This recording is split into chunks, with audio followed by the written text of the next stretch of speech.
여러분, 혹시 오늘 밤에도 낮에 있었던 일들을 다시 보게 하고 계신가요? 아까 사장님이 알겠어 라고 짧게 대답하셨는데 혹시 나한테 화나신 건가? 친구들 단톡방에서 내 말에만 아무도 답장을 안 한 것 같은데 내가 뭐 실수했나? 남들은 벌써 깊게 잠들었을 시간에 나 혼자 마음속에 날카로운 가시 하나를 품고 끙끙 앓을 때가 있죠. 별거 아닌 말 한마디인데 왜 이렇게 마음이 아픈 건지, 난 왜 이렇게 소심할까라며 스스로를 탓하기도 하고요. 그런데 여러분, 제가 꼭 해주고 싶은 말이 있어요. 오늘 여러분이 아팠던 건 여러분이 나약해서가 아니에요. 단지 마음의 피부가 남들보다 조금 더 투명하고 부드러워서 그런 것뿐이거든요. 오늘 이 영상은 상처받은 여러분의 마음에 부드러운 연고를 발라주는 심리 백신이 되어줄 거예요. 심리학에서는 이런 분들을 매우 민감한 사람이라고 불러요. 쉽게 말해서 남들보다 훨씬 더 정교하고 고성능인 센서를 타고난 거죠. 한번 상상해 보세요.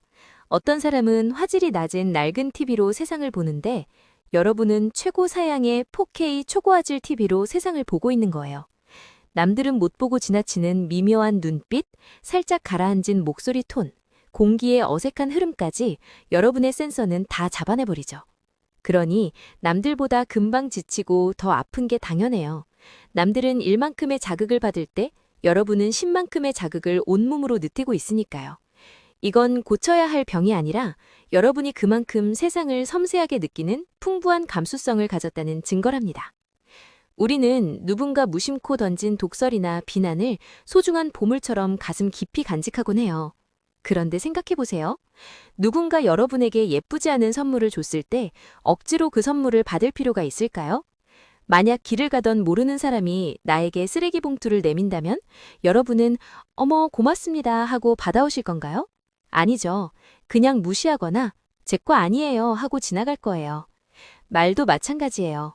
상대방이 무례하게 내뱉은 말은 그 사람 마음속에 있던 쓰레기가 밖으로 튀어나온 것뿐이에요. 그걸 굳이 내 주머니에 집어넣고 이게 왜 나한테 왔을까 고민하며 괴로워할 필요가 없어요. 그 말은 그냥 그 사람의 것일 뿐 여러분의 것이 아니니까요. 오늘부터는 마음속에 작은 거름망을 하나 만들어 보세요. 저 말은 그 사람 거네? 내 건 아니야. 하고 가볍게 털어버리는 연습말이죠.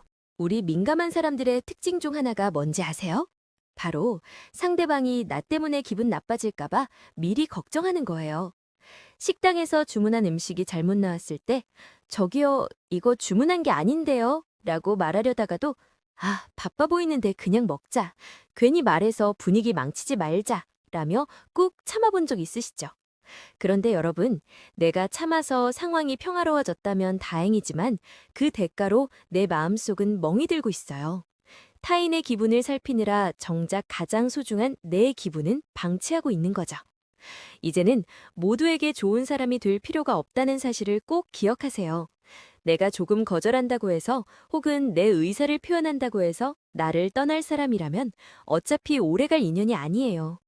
내 마음의 울타리를 넘어서 무례하게 들어오는 사람에게는 여기까지는 들어오시면 안 돼요 라고 점잖게 말할 권리가 여러분에겐 있답니다. 혹시 길을 가다 살짝 비틀거렸을 때 혹은 회의 중에 조금 말을 더듬었을 때 다들 나를 바보같이 보겠지? 라고 생각하며 하루 종일 얼굴이 화끈거린 적 있나요? 심리학에서는 이걸 조명 효과라고 불러요. 마치 내 머리 위에만 환한 조명이 비치고 있어서 모든 사람이 내 실수만 쳐다보고 있는 것 같은 기분이 드는 거죠. 하지만 진실은 뭘까요? 놀랍게도 사람들은 생각보다 남의 실수에 관심이 없어요. 다들 자기 머리 위에 있는 조명을 신경 쓰느라 바쁘거든요.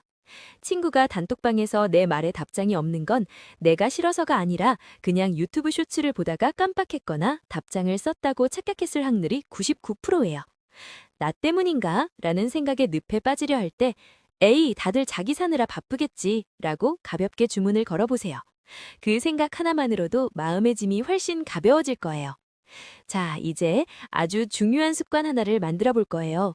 우리는 평소에 기분 나쁘셨나요? 괜찮으세요? 라며 남의 안부를 묻는 데는 1등이죠. 하지만 정작 나 자신에게는 얼마나 물어봐줬나요? 앞으로는 기분 나쁜 말을 들었을 때 저 사람이 왜 그랬을까를 분석하기 전에 나에게 먼저 물어보세요. 방금 그 말 들으니까 내 기분이 어때? 라고요. 만약 내 마음이 속상해, 화나 라고 대답한다면 그 감정을 억누르지 말고 충분히 토닥여 주세요. 그래, 저런 말을 들었는데 속상한 게 당연해. 내가 봐도 저 사람은 좀 무례했어. 이렇게 내 편이 되어주는 거죠. 세상 모두가 나에게 등을 돌려도 나만은 내 편이 되어준다면 그 어떤 날카로운 말도 내 마음 깊숙한 곳까지 뚫고 들어오지 못할 거예요. 누군가 툭 던진 무례한 말에 얼어붙어 본 적 있으시죠? 집에 돌아와서야 아, 그때 이렇게 말했어야 했는데 하고 후회하며 이불을 걷어차기도 하고요. 앞으로는 그런 상황이 오면 당황하지 말고 마음속에 물음표 하나만 딱 떠올려 보세요. 만약 누가 너 오늘 옷이 좀 안 어울리는 것 같다? 라고 한다면 내가 센스가 없나? 라고 자책하는 대신 그냥 되물어 보는 거예요. 어떤 부분이 그렇게 느껴져? 혹은 너라면 어떤 스타일이 어울린다고 생각해? 라고요. 이렇게 질문을 던지는 순간 대화의 주도권은 나에게로 넘어옵니다. 상대방은 자신의 무례함을 설명해야 하는 입장이 되고 나는 상처받는 피해자가 아니라 상황을 관찰하는 사람이 되거든요. 상대방의 말에 즉시 답할 의무는 없어요. 그저 물음표라는 방패로 그 화살이 나에게 꽂히지 않게 툭 쳐내버리세요. 상처받은 날 가장 힘든 건 머릿속에서 그 장면이 무한 반복 재생되는 거예요. 나를 무시한 걸까? 사람들이 다 봤을 텐데. 이런 생각들은 마치 늪 같아서 한 번 빠지면 나오기가 참 힘들죠.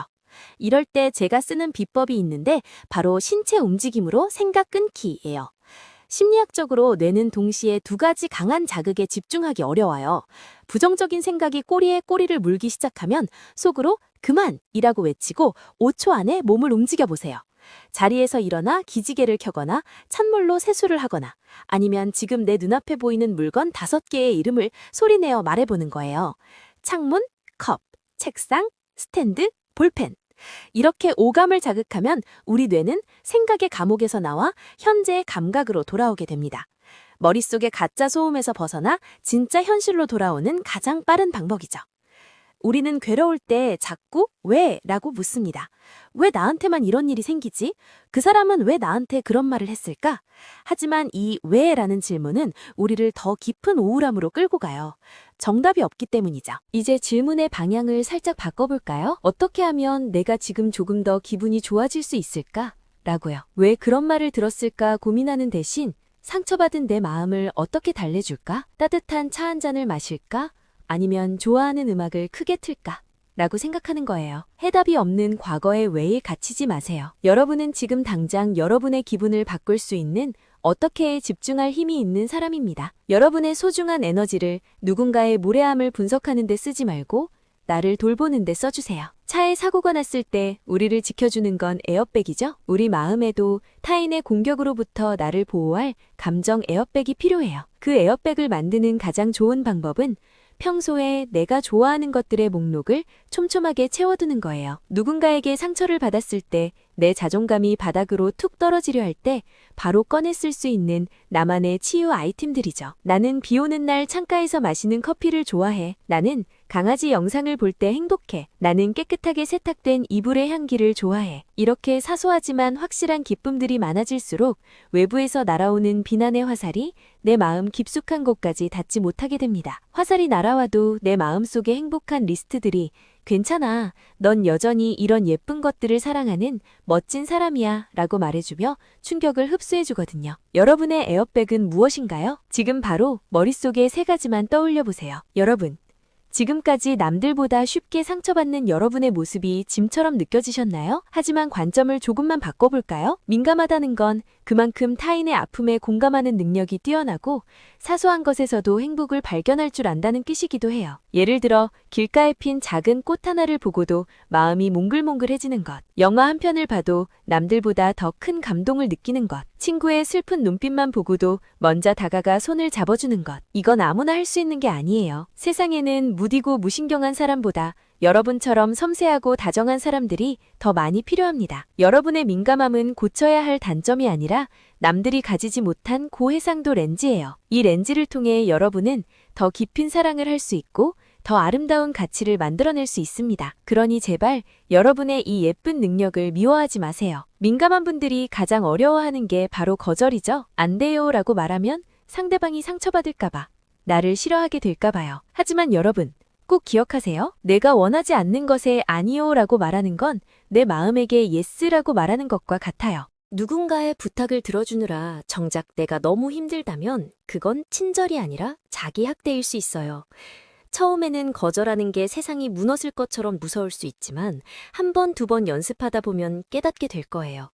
내가 거절을 해도 세상은 무너지지 않고 정말 나를 소중히 여기는 사람들은 내 거절조차 존중해준다는 사실을요. 이제는 타인의 부탁을 들어주는데 쓰던 에너지를 나 자신을 돌보고 지키는데 조금 더 나눠주세요. 여러분의 에너지는 한정되어 있고 그 에너지를 어디에 쓸지 결정할 권리는 오직 여러분에게만 있으니까요. 우리는 종종 자존감이 높아야 한다는 강박에 시달리곤 해요. 당당하게 말하고 상처받아도 쿨하게 넘기고 누구와도 잘 지내는 완벽한 모습을 상상하죠. 하지만 진짜 자존감은 그런 게 아니에요. 진짜 자존감은 상처받은 내 모습을 있는 그대로 받아들여주는 것에서 시작됩니다. 나 오늘 그 말 한마디에 좀 속상했어. 하지만 괜찮아. 난 원래 섬세한 사람이니까 그럴 수 있어. 라고 말해주는 용기 말이죠. 유명한 심리학자 칼 로저스는 이런 말을 했어요. 있는 그대로의 나를 수용할 때 비로소 변화가 시작된다. 내 예민함을 억지로 뜯어고치려 하지 마세요. 대신 오늘도 애썼어 라고 한 번만 토닥여주세요. 그 따뜻한 인정 한 번이 수천 건의 자기계발서보다 훨씬 더 강력한 힘을 발휘할 거예요. 세상은 우리에게 자꾸 더 빨리, 더 사교적으로, 더 강해져라 라고 요구합니다. 하지만 여러분, 모든 꽃이 한꺼번에 피지는 않잖아요? 봄에 피는 꽃이 있고 추운 겨울을 견뎌내고서야 비로소 피어나는 꽃이 있듯이 여러분에게도 여러분만의 계절이 있어요. 남들은 벌써 저만큼 앞서가는 것 같고 나만 제자리에서 마음이나 졸이고 있는 것 같아 불안할 수도 있어요. 하지만 그건 여러분이 멈춰 있는 게 아니라 더 깊게 뿌리를 내리고 있는 과정일 뿐이에요. 민감한 사람들은 남들보다 뿌리가 깊습니다. 그래서 한 번 꽃을 피우면 그 향기가 훨씬 더 진하고 오래가죠. 그러니 조급해하지 마세요. 타인의 속도계에 나를 맞추지 말고 여러분의 심장이 뛰는 속도에 맞춰 한 걸음씩만 걸어가면 됩니다. 그 느리고 섬세한 발걸음이 결국 여러분을 가장 아름다운 곳으로 데려다 줄 거예요. 오늘 저와 함께한 이 심리 백신 어떠셨나요? 긴 이야기를 나누는 동안 조금은 마음이 가벼워지셨기를 바랍니다. 기억하세요. 당신을 가장 오랫동안 아프게 할 수 있는 사람도 당신이지만 당신을 가장 깊게 안아줄 수 있는 사람도 바로 당신이라는 사실을요. 이제 더 이상 타인의 말 한마디에 소중한 하루를 통째로 내어주지 마세요. 당신은 사랑받기에 충분하고 존재 자체로 빛이 나는 사람이니까요. 오늘 밤에는 이불 속에 들어가서 스스로에게 꼭 이 말을 해줬으면 좋겠어요. 오늘 하루도 참 잘 버텼어. 누가 뭐라 해도 나는 네 편이야. 이 영상이 여러분의 마음에 작은 위로가 되었다면, 그리고 내일 아침 조금 더 가벼운 마음으로 눈을 뜨고 싶다면 구독과 좋아요로 응원해주세요. 여러분의 섬세함이 재능이 되는 그날까지 저도 함께 할게요. 오늘도 수고 많으셨습니다. 편안한 밤 되세요.